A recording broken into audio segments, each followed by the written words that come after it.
read the letter and started crying so bad that I pulled over. He didn't understand why I would help him. Apparently our awful parents had him convinced that I would beat the crap out of him if I knew. I thought he'd call or text his boyfriend right away, but he spent at least an hour sobbing. I just kept reassuring him that nothing was wrong with him, that he's not broken or damaged or something that can or needs to be fixed. I felt like a broken record, but I think it helped, or at least I hope it did.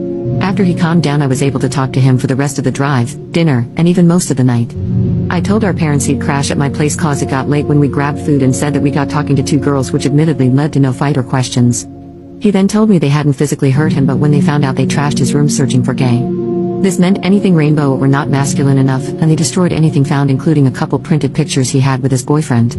They also deleted all the pictures off his phone and blocked his boyfriend on it. Anytime he used a laptop or phone, they would sit right next to him like vultures.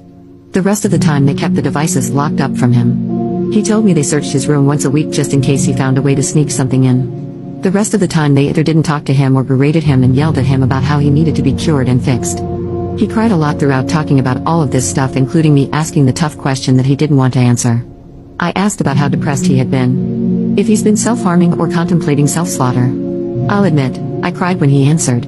He had been self-harming and thought about unaliving himself even while on our hikes. I made him promise me that he won't self-harm, and that if he thinks about doing it, to lie however he has to and call me. I told him if anything happens to him because of my parents, I would unalive them. We talked about options and what could be done. I agreed to help him meet up with his boyfriend whenever possible and get him out of that house as often as possible. He did end up calling his boyfriend between us talking, which made him cry more but smile too. I promised him I'd do anything I could to get him out of that house permanently, whether it was an emancipation fight for custody or whatever.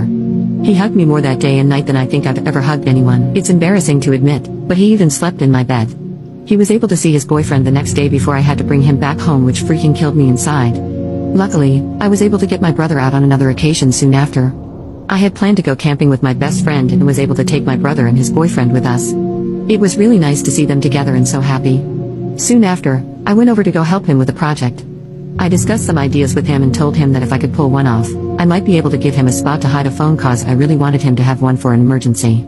Thankfully, I was able to make it work and got him a phone to keep stashed to contact me and his boyfriend. After that, I immediately got to working with an attorney. He got to work soon after. It took some time, and after some chaos, my brother is now living with me. It's not a done deal by any means. We have a court date in a month, but at least till then he can live with me. My attorney has been fantastic and fast with helping me get things done. We're working on emancipation, on me becoming his legal guardian until he's 18. Now that my brother is with me, he is feeling great, but I'm still gonna make sure he starts seeing a therapist, since it will help with the legal stuff if he is. I'm beyond relieved. It was killing a part of me knowing he was in that situation.